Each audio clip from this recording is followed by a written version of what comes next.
Thomas's money is not for you to splurge on. Poor old folks should just go home.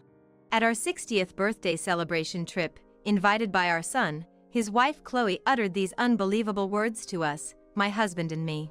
Hearing this, my anger reached its peak. Then, shall we go home? Yeah. She probably didn't expect us to actually leave. Ignoring the bewildered Chloe, we left her in a foreign country and returned home. To show her hell from now on. My name is Abigail. I am a housewife who turned 60 this year.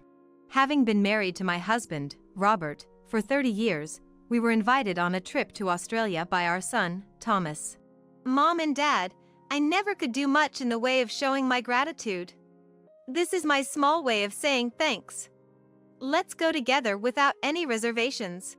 I have 6 siblings, and Thomas, being the eldest, has been a support to us, his parents.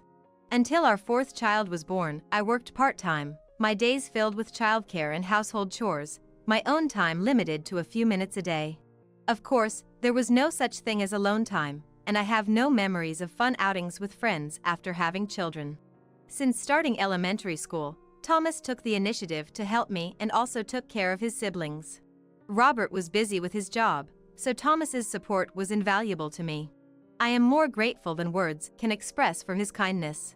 Our life was hectic, but once Thomas grew up, got married, and moved out, and as circumstances changed, it ended up just being Robert and I at home. While reminiscing about those noisy days, Thomas returned home after a long time, saying he had something important to discuss. This delightful invitation was the subject, and Robert and I were thrilled. However, this invitation would lead us to an unbelievable situation. Why did you even invite your mom and dad to the trip? These were the words of Thomas's wife, Chloe. While enjoying a rare family dinner with Thomas, who had brought Chloe home, the conversation turned to the upcoming trip to Australia. During this, Chloe pulled Thomas aside into the hallway. Curious, I peered out to see what was happening and saw Thomas being confronted by Chloe, her face filled with anger. Of course, this trip is also to celebrate Mom and Dad's 60th. Why wouldn't I invite them? Why should we have to cover their expenses? If you're inviting them, they should pay their own way. Abigail just lazes around at home and does nothing. I refuse to spend my money on someone so lazy. Chloe is a nurse, and Thomas is a doctor. They don't have children, and Chloe is dedicated to her job, despising me for being a housewife who raised children. Having no time to work is just an excuse. Time is something you make. Only those who are poor at managing their time would say such things to escape. I absolutely refuse to use my money for someone so lazy. I won't allow it. Her yelling seemed to be directed at me, even though I was in another room, making my heart ache.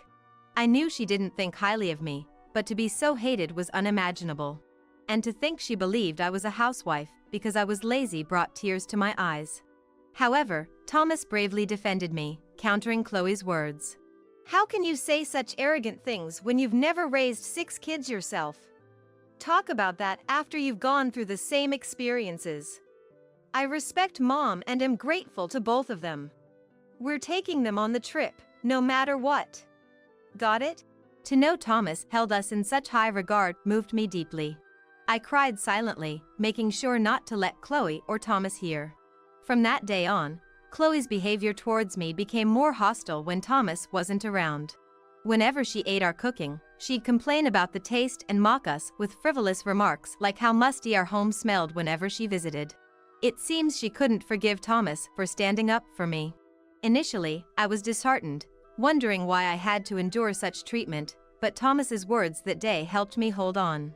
However, the day came when I couldn't bear it anymore, the day Thomas called me aside to talk. Suddenly saying this, but I'm thinking of divorcing Chloe. Stunned by his straightforward announcement, Robert and I exchanged surprised looks. Upon asking what happened, Thomas showed us 2 photos. In them was a person resembling Chloe, arm in arm with an unknown man. What's this? While I was at a medical conference, a colleague sent this to me, Chloe meeting a man I don't know. Meaning, Chloe is having an affair? It was shocking. There was no reason for Thomas to be cheated on. Not financially or looks-wise from a third party's perspective. Even relatives had pleaded with us to let their daughters marry Thomas. Such a well-raised boy he was. The idea of Thomas being cheated on was unbelievable. After getting married, I found out Chloe has always been promiscuous. She restrained herself for a while to marry me, but with my recent increase in business trips, it seems she's relapsed. She's been neglecting home and showing a lack of motivation at work too. Honestly, I don't have the confidence to continue with her. Thomas's grip tightened on his trousers, and a bitter expression crossed his face, making my heart ache. Even as a parent, I saw how devoted he was to our home.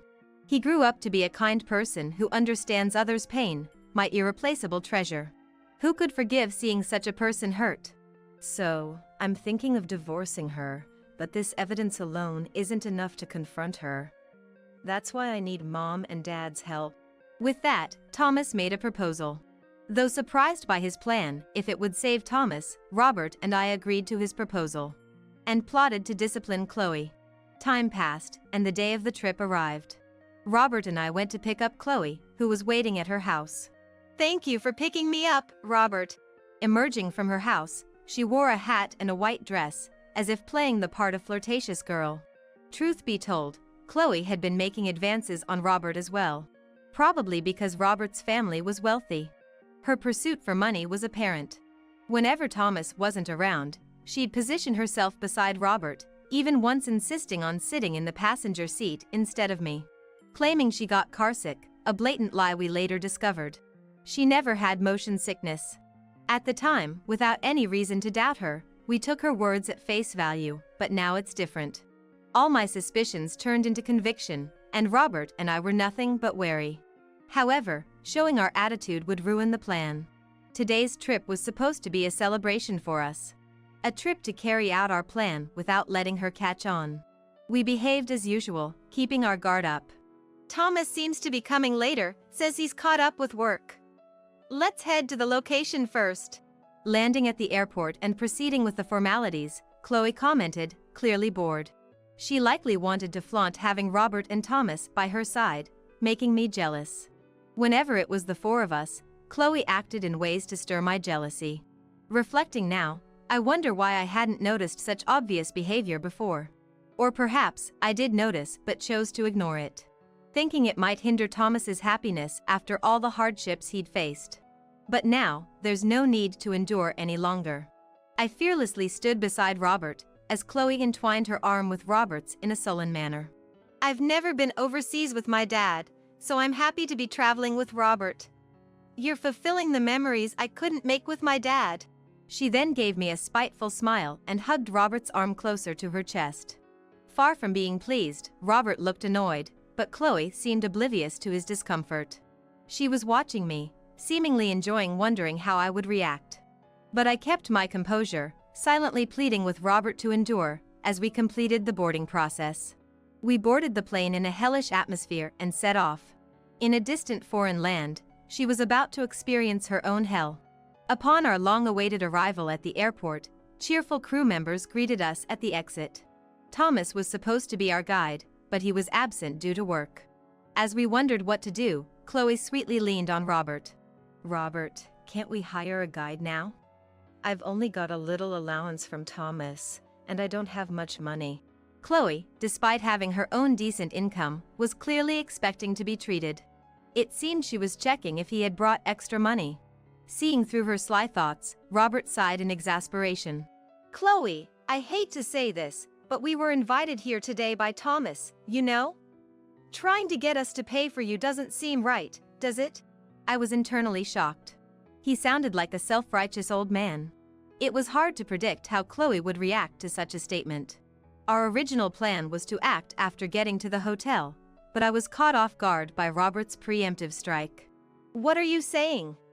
You want me, who didn't bring much money, to hire a guide?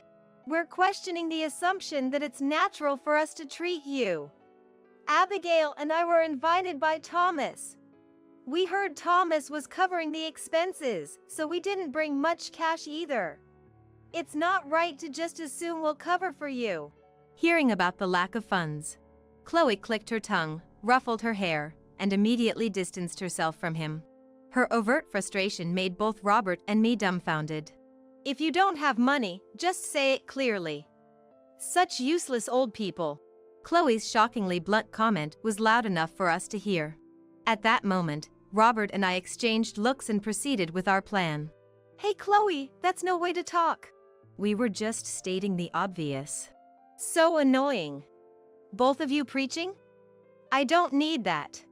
You act as if it's natural for you to be treated, yet you were also relying on Thomas's money for today's trip. You had no intention of spending any money because you were the ones being celebrated, right? You had the same mindset, so stop acting all high and mighty." Clearly, she no longer cared about pretending to be nice. Her attitude changed drastically, looking down on Robert and me with contempt in her tone. "Don't splurge with Thomas's money. Poor old people should just go home." Hearing that, my anger reached its peak. "Then let's go home." "Yeah." Calmly responding to her words, a flustered Chloe opened her mouth to interject. "You don't even have a ticket for the return flight. What are you being stubborn for? It's laughable." In truth, Chloe had only been given a one-way ticket by Thomas. He had explicitly told her she was prone to losing things and couldn't be trusted, so she reluctantly settled for just the departure ticket, leaving her unable to return to America without Thomas. That was the predicament she found herself in. But we were unaware of her dire situation. Knowing such a pitiful fact would hurt her dignity. She resorted to blustering with tough words. But we had already heard about this from Thomas. And there was something he had already given us. "No return ticket? What made you think that?" I said, pulling out the return plane tickets, including Robert's. Chloe was stunned. She was speechless, her mouth agape. "We have our return tickets, you know. Why do you two have tickets?" "Why? It's only natural to have our own tickets, isn't it? Or what? Don't tell me Thomas didn't give you a return ticket?" As if it were payback for all her taunting, I mocked her, showing that Thomas trusted us more than her. Being belittled over such a trivial matter by a housewife she looked down upon must have been unbearable for her pride. Even as I thought it petty of me, considering everything that had happened, this felt like nothing. Actually, it seemed hardly enough. As I watched her turn red with anger. "Impossible. Just go back already. Just seeing your faces annoys me." I laughed inwardly at her almost sore loser-like response. Seeing Chloe flee in frustration was satisfying. She had always looked down on others. She deserved to suffer fully. Thinking this, I decided to explore the airport vicinity with Robert until our return flight. Leaving Chloe behind, we quickly returned to the US and, as planned, met Thomas at a cafe near the airport. Seeing us return, Thomas greeted us with a wry smile. "Welcome back, both of you. The flight must have been tiring, huh?" "My body aches. Even first class is tough on the old bones. Sorry, Thomas, for having such good seats on our return." "It's me who should be thankful. Sorry for putting you through that." "Nonsense. I'm still young. But I panicked when you suddenly picked a fight with Chloe at the airport. I didn't know what to do since it wasn't part of the plan. I couldn't take it anymore. Her attitude was just too repulsive." As Robert apologized with a wry smile, Thomas's mobile phone rang. "Chloe?" "Yeah. She's been calling nonstop since hotel check-in time. Probably panicked because she thinks her hotel was canceled. She can't do anything by herself." Thomas laughed off the continuously ringing mobile phone on silent mode. It was my first time seeing this side of him, and I made a mental note never to cross him. "Thanks to you both, I've gained a lot even here, so I think I can finally divorce her. Sorry for involving you in this mess during what was supposed to be a celebration." "What are you saying? It's a celebration in its own right for me. Now you won't have to put up with that face anymore." For the few days until Chloe's return, we enjoyed some quality family time after a long while. Then, the moment of confrontation arrived. "Thomas, what is the meaning of this? Explain yourself." After receiving a message from Chloe that she was on the plane, we had gone to the airport. As soon as she saw Thomas after getting off the plane, Chloe began yelling so loudly it seemed the entire airport could hear. Realizing we were drawing too much attention, we got her into the car and headed to their home. Then, upon seeing the inside of the house, Chloe noticed something was off. "Wait, what is this? What's happening?" She realized the house looked strangely barren. "Let's explain everything in order. Shall we go to the living room for now?" Ignoring the confused Chloe, we, as a family, moved inside. After thanking Thomas for the coffee, we quickly moved on to the main topic. "Chloe, there's something we need to talk about. First, explain yourself.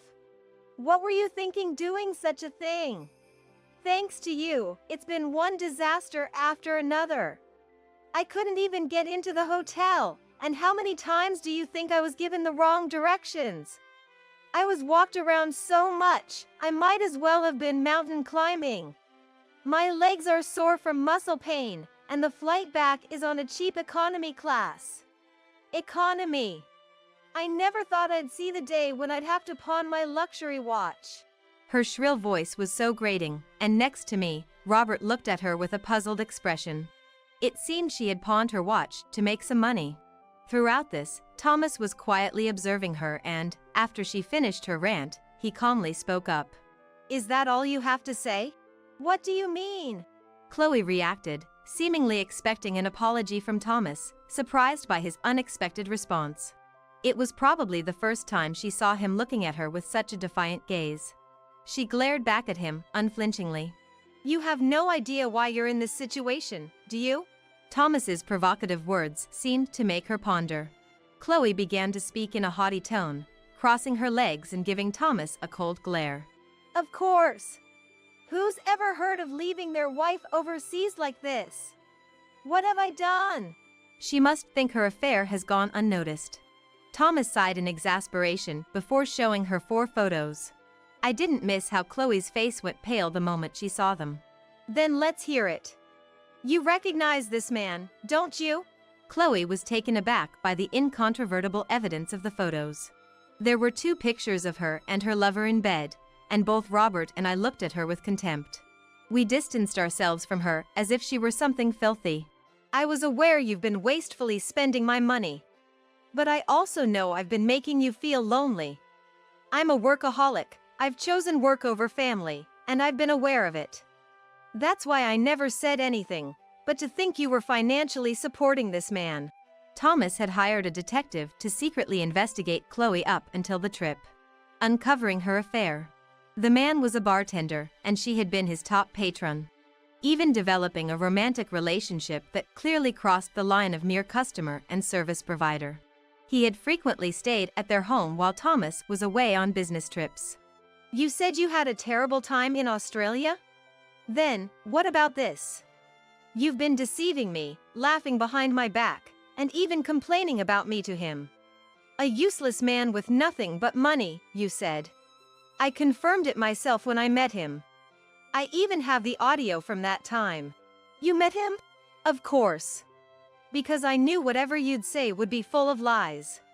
I made him spill everything first." Showing her the voice recorder, likely containing the recordings, Chloe seemed to resign herself. Without a word to counter, she began to apologize profusely to Thomas. "I'm sorry. Please forgive me. I was tempted by evil." "Tempted by evil?" I couldn't help but react to her words. "So being tempted makes it okay to hurt Thomas like that?" Thomas had always protected me from her, trying his best to juggle work and home life for the sake of our family. Her words, betraying him as if it were nothing, broke something inside me. "How can you think an apology makes it okay, after everything Thomas has been through because of you?" Tears spilled from my eyes as a mix of sadness and anger overwhelmed me. Robert comforted me in an attempt to calm me down, wrapping an arm around my shoulders and gently hugging me. Seeing us like this, Thomas once again spoke up, presenting her with divorce papers. "I've been told about what you've done to Mom and Dad. I have no intention of continuing with you. This house will be sold. Pack your things and leave immediately. Even if you refuse to accept the divorce, I'm willing to take it to court to separate from you. What you've done is now coming back to haunt you. You better accept it gracefully." And so, we cut ties with her. Even though Chloe pleaded with Thomas afterwards, his patience had worn thin. He coldly dismissed her, finding her presence bothersome, and decided to return to his parents' house until the divorce was finalized. The reason their house looked so bare was that Thomas had called movers to take his belongings back to his parents' house. Seeing how efficiently he managed everything, I couldn't help but admire his sharp mind. As Thomas had said, the divorce ended up going to court. Despite Chloe's repeated denials, the affair was undeniable with the photos and the lover's testimony, making the divorce inevitable. She was even ordered to pay compensation in the divorce settlement. She came to our house several times, begging to meet with Thomas, but I refused. She apologized for her disrespect towards me and pleaded to speak with Thomas. However, I was furious at her words. Enough with the disrespect. I will never forget what you have done. Never show your face to our family again. I said this and called the police, and she never appeared before us again. Finally, we returned to our peaceful days. Thanks to Thomas's arrangements, we got to redo our 60th birthday celebration. The entire family gathered, grandchildren included, for a grand celebration. Dad, Mom, please live long and happy lives. We thanked Thomas, who said this with a bright smile, as we continued to watch over our children's happiness and growth.